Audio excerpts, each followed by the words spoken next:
Thank you for joining us here today. I've known Mukesh since 2007, late 2007, I guess, or maybe 2008 early. And as a prelude to what we're going to talk about, there are very few entrepreneurs who have scaled and reinvented themselves in the process. I still remember in 2008 when we met, and I remember you had the office in HSR layout, second stage, vegetable market. I remember all that at that point of time. Yeah, next to barber shop. Next to the barber shop. And the first thoughts which ran in my mind when I was meeting him is, must be a very frugal entrepreneur. And then, of course, when I was walking up the narrow staircase, went up to the first floor and said, oh, this is interesting, because there was so much of energy, so much of liveliness. I think you had maybe 30, 40 people at that time, and that sort of gave indication that, look, there must be a very good leader here. And of course, what happened afterwards, I won't say is history, it's history in the making, but that time he was leading a personalized gifting company, right? And then you pivoted and became a fashion company. And then, of course, the stage.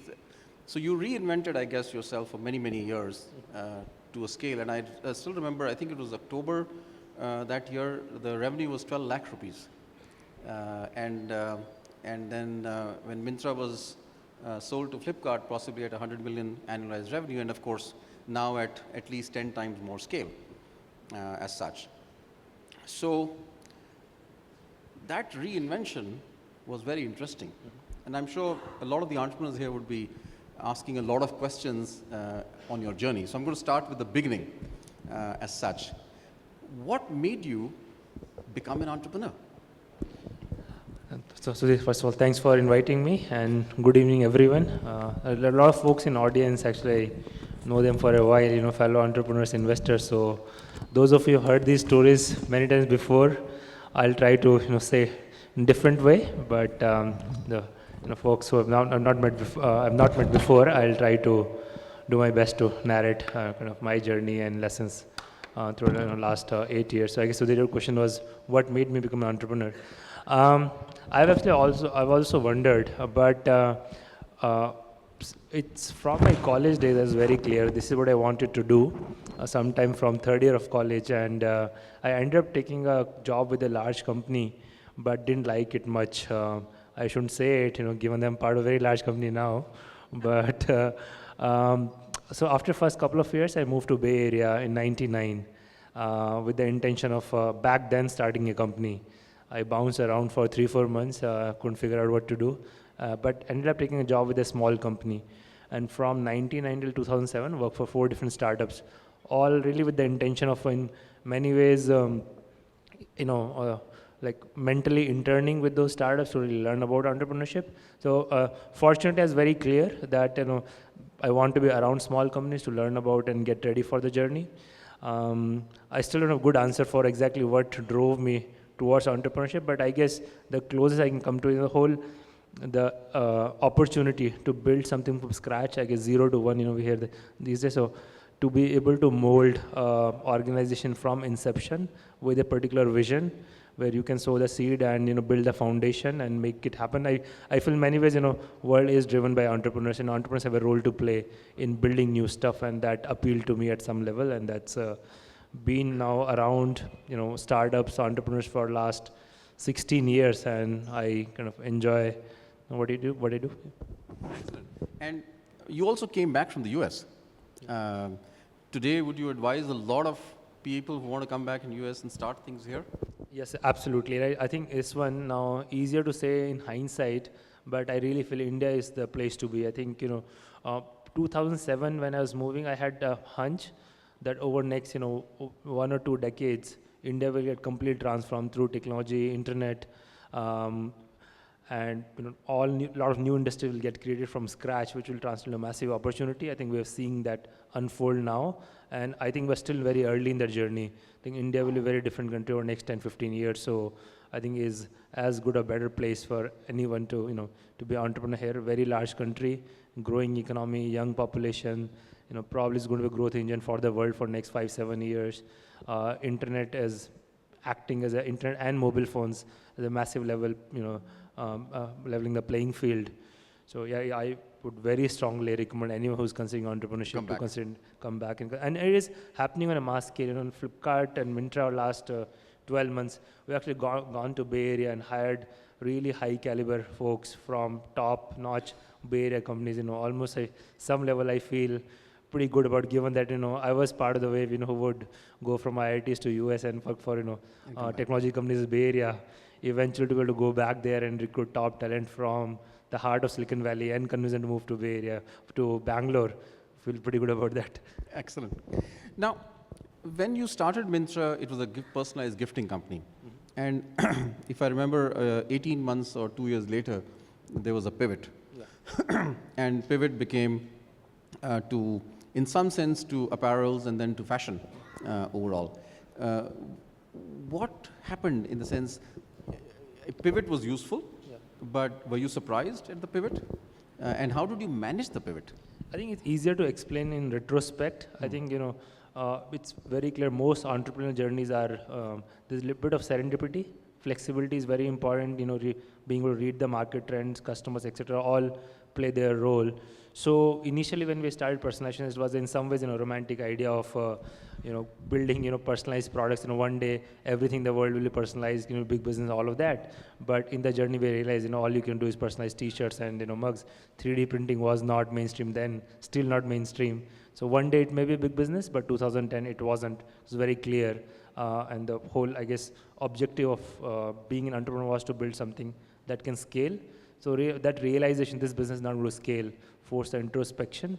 And first time I think it was more, it was falling in love with an idea, but second pivot was more well thought out, well considered, looked at a lot of different things, the whole internet commerce spectrum across the world, electronics as a vertical, fashion as a vertical, bunch of other things. And given the size of fashion, margin, the facts are unorganized, it was in some ways very easy decision to make. That's the right thing to do, but the pivot was a lot harder. It took 6 to 9 months. We had to almost change everything. In many ways, now it may look small numbers, but whatever business we built over 3-year period had to shut all of that down and start from zero. So, but I'm really glad we were able to. I'm pretty sure we'll not be having this conversation if it wasn't for the pivot. I know, but at a personal level, it would have meant reinvention in some sense for you personally. Yeah. Describe to us how you did that first reinvention when you had personalized gifting going to fashion. I think business model reinvention is one thing, but it's been, I think, journey of reinvention. I think one of the things I've realized now that in a fast growth environment, when you are, growing 100% or more every year, you need to, as an organization, as a leader, as a management team, need to reinvent every 2 to 3 years because the, your context changes considerably, the size of problem changes, and it's if you grow 2x or 3x, over 2 years, you're a 6x, but you're also aiming to grow at same scale for next 2-3 years. So almost it requires, able to deal with problems 10 to 30 times more than what you were dealing 2 years ago. And I think it starts from the realization. Desire and ability to want to learn continuously. I think a lot of brutal introspection.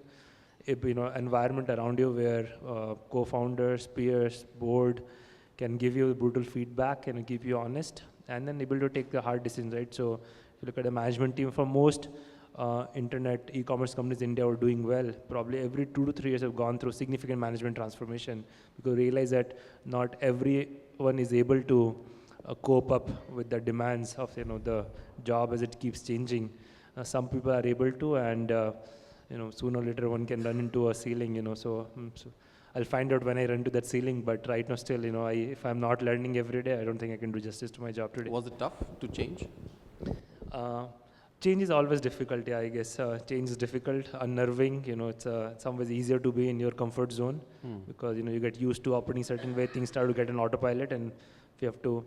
But over a period of time, like any skill, you also get used to it. So I don't think change is that hard for me personally now as probably it was in the past. And I guess a lot of entrepreneurs would go through pivots. I've seen, a number of companies. So any advice for entrepreneurs who potentially are looking at a pivot, what they've built first, and now they're going to do something else in the sense because the first one is not scaling. And that, I'm sure, happens every day. See, this one is actually very hard for entrepreneurs. There are two opposing forces. And one hand, as an entrepreneur, you need to have a certain vision. You need to be deeply committed to it. No matter what it is, most people will tell you it's not going to work. And people will have, all kind of advice. So you need to be very deeply committed, irrespective of the fact that most people will probably tell you it's all the reasons why it can't work. Simultaneously, you also need to be open-minded, flexible, read the science well, and at some point take that judgment call. Are you on the right path, or you need to make a fundamental change?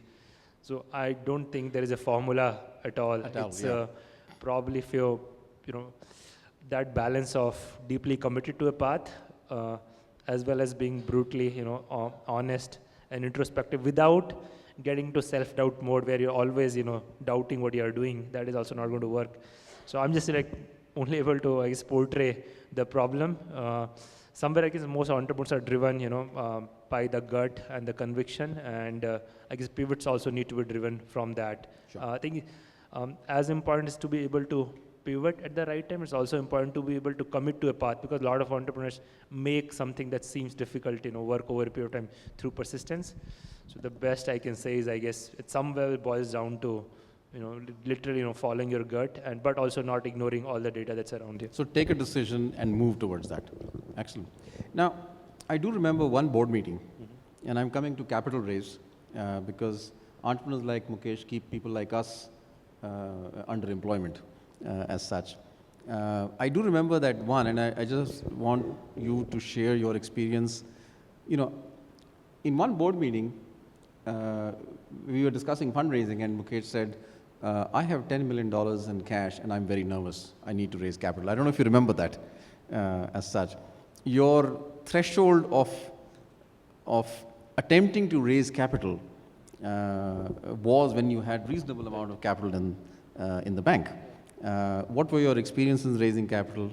What would you advise entrepreneurs in? You've raised, by the time Flipkart and bought over Myntra, you had raised over $100 million as such. Share some experiences, and what would you tell entrepreneurs who are raising capital? I think apart from they should come to IDG Ventures. Yeah. Yes. I guess multiple factors, right? I think fundraising is a complex process in many ways. So many factors play into it. That's not really in entrepreneur's control. The overall macroeconomic environment, investor sentiment, consumer sentiment. And one needs to plan fundraising and overall capital based on that. So if I look at different periods, there are times when fundraising almost didn't take any effort. There are times when things were going really well with the business, but no one will fund us. And if I recall our journey from 2007, we ran into 2008-9, crisis where basically nothing got funded in India for almost 2-year period. 2 years, yeah. Right. So how you, so one very simple rule of thumb I use, I don't think it's very smart, but worked well for us is I would take whatever money we had in the bank and divide that by 24 and basically say that is our monthly burn. So no matter what money we have, we'll almost always have 24 months of burn, right? So that's kind of one. Second is, any given time you'll also know that there are all the things you can do simultaneously. So if you keep same logic, then even if you have 10 million in the bank, but you want to burn $1 million a month, so you need to raise under 10 million, right? So you still have 24 months. I think being able to have that 2-year or more runway, it gives decent amount of flexibility to think a little bit long term. I think the biggest thing that most entrepreneurs struggle with in the early days is to be really, really short term focused, because you're living day to day, week to week. Each month, confidence may matter. So getting to a situation where you're only able to think, short term and not long term can be quite detrimental. So having that cash cushion in the bank and longer period runway, I would say 2 to 3 years, it allows you room for mistakes, allows you to have work on things simultaneously, and at least I guess for early stage entrepreneurs, maybe 1 year is long term enough, but still, sometimes even that gets lost and you're so busy in day to day. So plus I think one needs to really keep eye on external environment, how it's evolving. Things I remember one period of 2013 from July to December. That was in Myntra's history best execution period. Everything went well for us. We gained market share, scaled. Our scale got faster, margins improved, everything. But no one will fund us because India was bad story at that time. The rupee went to 70 rupees. There was there's no FDI coming into India, and it was almost immaterial. How good we were executing. So as an entrepreneur, one really needs to keep that eye on that. And you can have reverse situation also where everything is getting funded. And as an entrepreneur, I would take whatever is available because I know times will change. So yeah. And now you were successful in building Myntra in a short while to the number one position in fashion, and you had a dominant market share as such. And at that point of time, of course, the merger discussion happened. Now, many entrepreneurs want to build a company for the long term as such. Now, what was running in your mind at that time? And again, from an entrepreneurial point of view, merger, staying independent, share with us those thoughts, whatever you can share. Sure. As such. That will be very useful. I think overall thesis was, so after, 6-7 years in Myntra, I was very convinced that Myntra is on to something which, building a large vertical fashion retailer. It can be a multi-billion-dollar business. We'll build some in-house brands, which can be largest brands in their respective categories. Long term, it will be fairly valuable and profitable business. So that goal was, I could say it's within sight, but it's still many years journey. So when the merger conversation started, for me, the framework was very simple. Will the merger increase the odds of that outcome or decrease the odds of that outcome? As I talked to Sachin and Benny more, and we started to get aligned on that. They were also equally excited about Myntra, and also they were aligned with the concept of keeping Myntra completely independent and continuing down the charter that Myntra was on.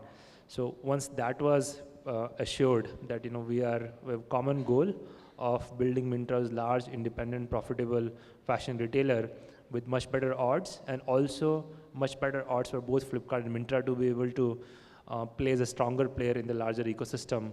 I think then it was just the details were something to be hammered out, but conceptually, I think for me that was the conviction. And if you look at what has transpired last 15 months, Myntra continues to be independent. It's doing much better competitively, more than twice the size of next competitor. We recently hired the Myntra CEO, the phenomenal person, so good independent management team. And so for me, I guess that was the primary, decision criteria. Excellent. And again, hindsight, of course, that was very successful, one of the most successful. I always consider Myntra Flipkart transaction as the landmark because it's the first time an Indian entity in the commerce business or the internet business bought an Indian entity and let it stay independent as such. But during that time, which was the first quarter of 2014 till now, the fashion business probably grew about 8 to 10 times as such. Again, that would have meant reinvention for you at a personal level because you had not handled that scale earlier. How did you manage this scale? A 10 times scale for an entrepreneur, I'm sure is challenging, exciting, and a lot of entrepreneurs here would want to do it. Share with us that story. I think in some ways I'm still figuring it out. Definitely, Flipkart scale is very different than Myntra scale. And first 6 months, I think there was a huge learning curve for me. I think when I started getting involved in Myntra, with the Flipkart, I guess merging Flipkart and Myntra. So spending time with the Flipkart management team, I could see that in some ways there were different cultural elements. The what we call internally audacity is a big part of Flipkart culture. I think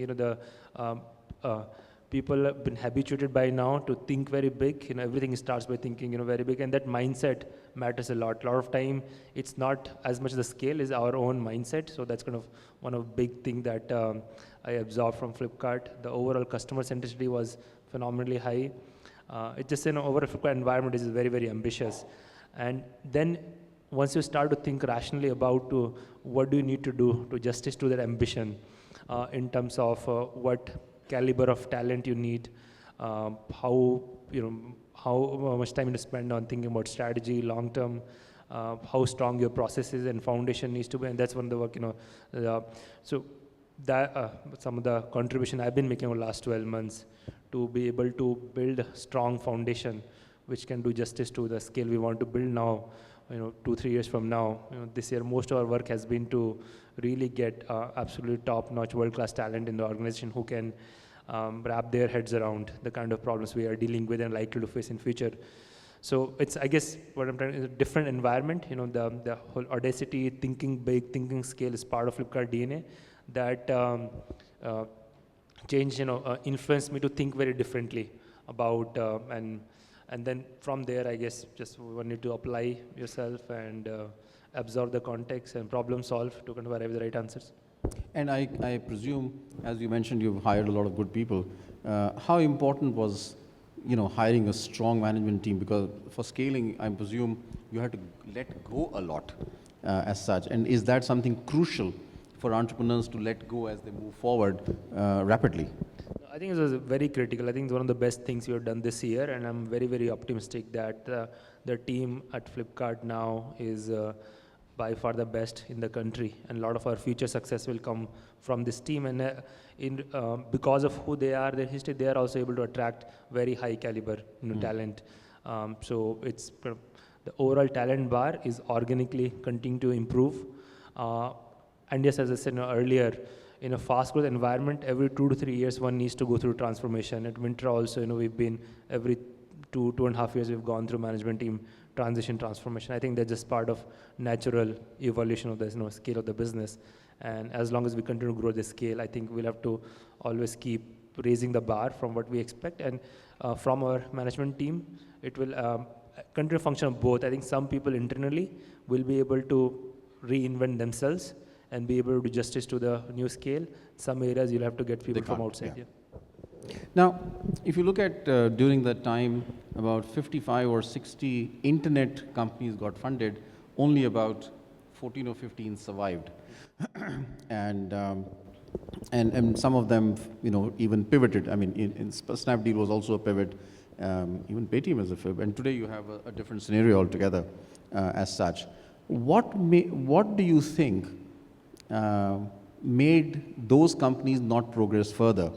And I'm not getting into names, but there's a large number of companies who did not succeed in beyond a Series A or a B round as such.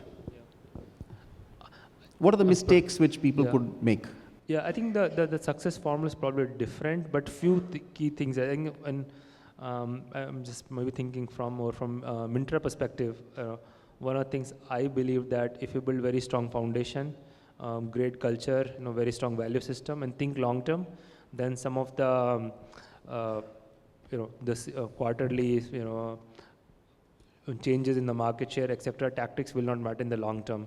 So at least in the companies we have competed with, I think that has played out. There were players in the market who will come very aggressively at us and use burn, etc. But until I was able to see the sign that these guys are building very strong foundation and culture, I was not really worried deeply. I knew that those things will pass, right? So that's one. I think some of the other companies that have done very well is also building at least one very unique strength and doing that significantly better than anyone else, right? Either huge spike on just how you build a brand or marketing, or a huge spike on supply chain, for example, Flipkart, what we've done with the e-cart and just pretty much building the entire logistic, ecosystem for the country, give, huge advantage to Flipkart, and, also long-term commitment on that path. And the Flipkart example is just being able to think disruptively, for example, cash on delivery in many ways in 2010 really started e-commerce in a meaningful way, and there's a massive insight, India e-commerce could not have happened without cash on delivery, and Flipkart figured a way to do it a lot better than others and at a big scale. So probably a few different answers, but I think companies need to commit to one thing to win very big compared to, I think, doing a lot of small things and hedging too much is or being really short term and driven by motives which are, I guess, other thing that really matters is commitment to building something unique and lasting for the long term, versus building something for an exit scenario or short-term objectives, I think leads to overall weaker foundation of the company. And I feel you end up being a lot more vulnerable, especially vulnerable in the difficult times. Excellent. Now, the internet in India is, of course, growing, 350 million odd people on the net. With this large market, what kind of new things do you think will happen in the internet space? What kind of opportunities do exist for entrepreneurs in that space? I think phenomenal amount of opportunity. I think it's limited to the imagination and caliber of entrepreneurs. I think we'll see a lot of surprises. At Flipkart, we believe that over next few years, we'll see world-class technology companies come out of India. So next Twitter or Square may come out of India. Today, and I mean the entrepreneurial energy in India is just absolutely unbelievable. I think a lot of entrepreneurs who are probably in the garage today, next year and year after, I think, but they are working on world-class problem and world-class mindset. I think the entrepreneur generation of today's India believe that almost anything is possible. India can take on anyone in the world. They're, from basic, literally, problems of food, like all the food tech companies, to more cutting edge problems, from energy space to AI robotics, which is going to be a huge area, IoT, machine learning starting to come into mainstream. So it's, I think there's, I guess only caution I'll add is it's very easy for I think most of us in the room, from entrepreneurs and investors to chase one trend. I think there are plenty of opportunity out there. And as an entrepreneur, probably, usually betting against the grain also is could be a good choice. So I think, for the entrepreneurs in the room, I'll suggest, look at pretty broad spectrum, whatever happens to be the, craze today as a hyperlocal or food tech, is not be all and end all. I think there's just tons and tons of opportunities out there. Now, last question, two bold things which at least come to my mind. In the early days, you actually invested a lot in technology. I think at the time of merger with Flipkart, you had between 60 to 80 people only on technology. And in the e-commerce business, that was a unique thing at that point of time. Any thoughts on that? And number two, which I'm sure discussion is obvious, you've been asked many times, you took this bold decision to go completely mobile. And how's the experience there as such? I think the first one, I think in retrospect, probably didn't invest enough in technology. So I think being an internet company, you have to be really, really strong in technology because you get massive scale, disproportionate leverage. Once you figure it out, any differentiation will affect, millions of people, and also needs to scale, for millions of people. So if you're an internet mobile company, you can't afford not to be on the cutting edge, because if you're not, you can very easily get disrupted. I think a smarter entrepreneur or somebody who's better in technology can come back with a good solution. And in the internet world, things just proliferate very quickly. The half-lives are getting shorter and shorter. So one can't afford not to be really good in technology. I'm glad the investments we did eventually had a good impact on what we were able to do. We help us differentiate and be a different kind of online retailing company. And again, at Flipkart, we think of us as a technology company. Retail is something we apply technology to, but fundamentally our core product is technology, right? Mobile only, I think net we are, from Myntra's perspective, we are quite happy with the shift. I think it's allowing the entire company to focus all of our energy on mobile. We have made dramatic improvements to our product. I keep getting anecdotally a lot of good feedback from consumers, and we have a big launch coming up just a few weeks from now. Mobile technology itself are evolving very rapidly. A lot of stuff is happening both on the native apps as well as what's possible on the browser.